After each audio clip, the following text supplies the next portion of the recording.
I wouldn't want to take a lot of time, seeing that we don't have as much time. I'll just make a few references where I came across very, very, very concerning discrepancies.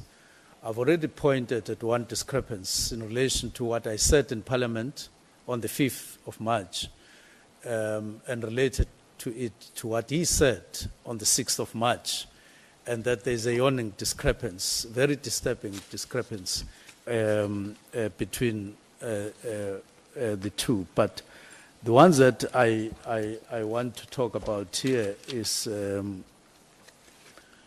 one is where General Mkhwanazi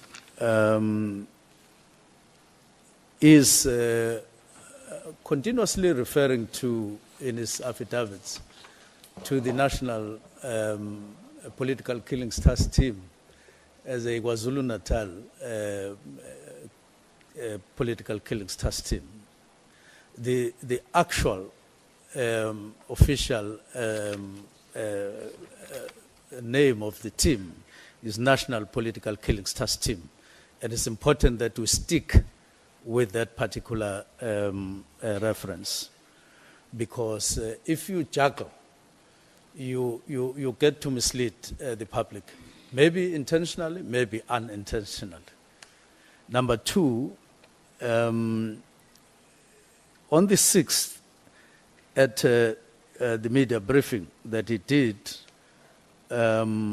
asserted that the National Political Killings Task Team had been disbanded as a result of my directive of the 31st of December 2024 letter. And in the same breath claimed that today, that day, the 6th, they are bringing all dockers to Sibiya as a result of the disbandment. He linked things that are not linked. The disbandment, the directive that I gave to dockets. In my directive, there's no reference whatsoever to dockets. There's no reference whatsoever to Sibiya. So when you read the directive and you make a public appearance shortly thereafter, or sometime thereafter, and you say as a result of that directive, I am now taking dockets, you make the public believe that following your directive, you are now taking the dockets to a Sibiya, and you link the two in a troubling kind of manipulation. Or manipulated I think it's relations. pretty clear to me, Minister, Yes. that The next one, that the dockets were requested by Sibiya Yes. and not by you. but in the Nhlanhla Commission, General Mkhwanazi then changed completely, and he then spoke about